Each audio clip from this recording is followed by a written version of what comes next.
মশলা আর কালো জিরে তেলটা হালকা সেন্ট বেরোচ্ছে। এবার দিয়ে দেবো পেঁয়াজ বাটা।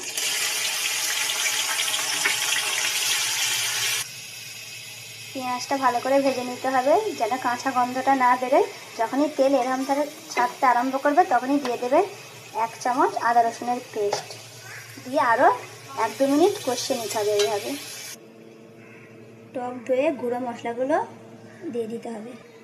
লবণ, লঙ্কা গুঁড়ো, হলদি গুঁড়ো, ধনে গুঁড়ো, জিরে গুঁড়ো, এগুলো একসঙ্গে ভালো করে মিক্স করে ফাটিয়ে নিতে হবে। আর সব মশলাগুলো একটু অল্প অল্পই দিয়েছি, বেশি ঝাল হলে কিন্তু খুব একটা ঝাল হলে ভালো লাগে না। এবার এই দইটা দিয়ে দিতে হবে, দিয়ে আরও 1 মিনিট কষিয়ে নিতে হবে। এবার দিয়ে দেবো পোস্ত, কাজু বাটা আর কাঁচা লঙ্কা দুটো, দিয়ে আরও 2-3 মিনিট ভালো করে এর সঙ্গে কষিয়ে নেব। চিংড়ি মাছগুলো দিয়ে দেবো, আর অল্প জল দিয়ে আরও 1-2 মিনিট কষিয়ে নেব। এবার পটল আলুটা দিয়ে দেবো, দিয়ে ভালো করে মিক্স করে নেব। মিক্স হয়ে গেছে। এবার 1/2 গ্লাস জল দিয়ে এটাকে সিদ্ধ করতে দেবো।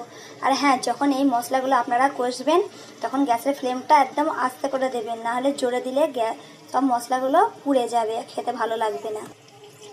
জল ঢেলে দিয়েছি। এই সময় লবণ আর ঝালটা আপনারা আপনাদের হিসাবে দেখে নেবেন। আর যদি একটু কেউ অল্প মিষ্টি খেতে পছন্দ করেন তরকারিতে, তাহলে 2-4টে চিনি ছড়িয়ে দেবেন উপরে।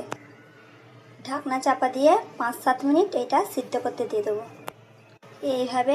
এইভাবে আপনারা বাড়িতে একবার অবশ্যই রান্না করে খেয়ে দেখবেন, খেতে কিন্তু খুবই ভালো লাগে গরম ভাত এবং রুটির সঙ্গে।